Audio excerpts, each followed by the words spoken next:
Do you have to remind your children of things? Welcome to Parenting Matters Now, a source of parenting advice a few minutes at a time. Hi, this is Dr. Roger Smith of Parenting Matters Now. We all need reminders, and I want to tell you about one that my wife uses. As our children are learning different things, oftentimes we have to tell them repeatedly. We have to give them reminders. In fact, my mother one time threatened me to give me a reminder because I had forgotten to do something, and she didn't mean it in a sort of way like it was going to be a gift. It was going to be punishment. That was going to be my reminder, but she couldn't stop doing what she was doing at the time to give me my reminder. And by the time she had time, she had forgotten what she needed to remind me of. So I never got that reminder. I did get some others, but nonetheless, my wife has this little baby shoe. All right, it's not a baby shoe. It's a child shoe. I guess it's a baby. She put this on the dresser by her bed on the path to her bathroom. And every time we have somebody come to help us clean the house, they want to take this little shoe and put it somewhere because it's there by itself sitting on the counter. But it's my wife's reminder to pray for her daughter-in-law and her son who wants to have a baby. Every time that she passes that shoe, she tries to touch it and pray for our son and daughter-in-law. And so reminders can come in all forms. For my wife, this little child shoe is one that she uses to help remind her of something that she deems very important. So in your family, you can have reminders like calendars.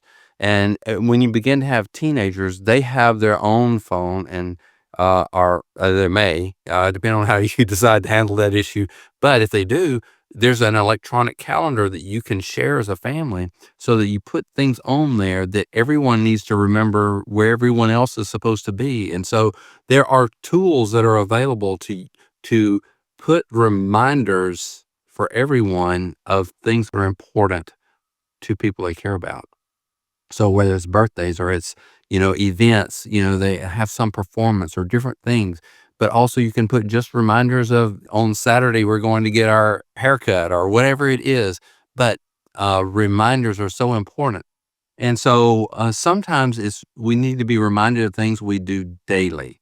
And so for me, there's a medicine I need to take each day, and I put it by my toothbrush so that it reminds me when I'm going to brush my teeth out of a habit. I have a regular daily habit of brushing my teeth. And so I can link something I need to do to something I do automatically.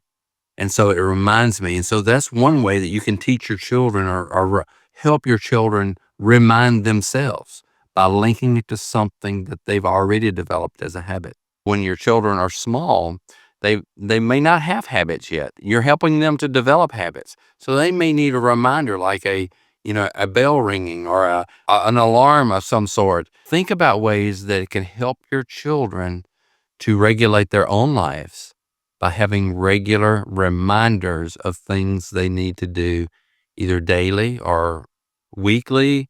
Whenever I am having to do something tomorrow that is a new thing for me and it involves having a certain item, while I'm thinking about it, I'll take that item to my truck and put it on my truck seat because by tomorrow morning I will forget.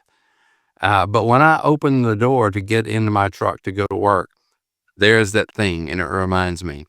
Showing your children how to give themselves reminders is a great skill.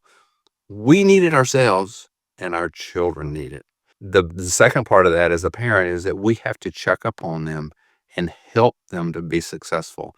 It's not checking up on them to find them failing, unless failure is a regular issue. We first want to check up on them to help them to succeed and not always using punishment. But if you're trying to start a behavior, you reward it. If you're trying to stop a behavior, you punish it. And so I'm not saying it has to be harsh punishment, but there has to be some loss or some difficulty that is the punishment that says, oops, I don't want to do that again. And that is a principle. So look at what you're trying to do with your children. If you're trying to get them to start something, you talk to them about it and say, in this process, this is the reward. You complete this process, you do this, and there's a reward for starting behaviors. For stopping behaviors, there's punishment. Quite often, I see parents trying to get children to stop crying. If you'll stop crying, I'll give you a treat. See, that violates the principle.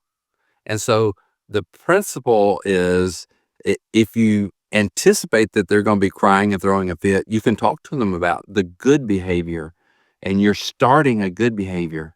You can reward the good behavior. But once they've got a bad behavior, the stop instruction is a punishment, a withdrawal of privilege, something that's negative, that they don't want that to happen.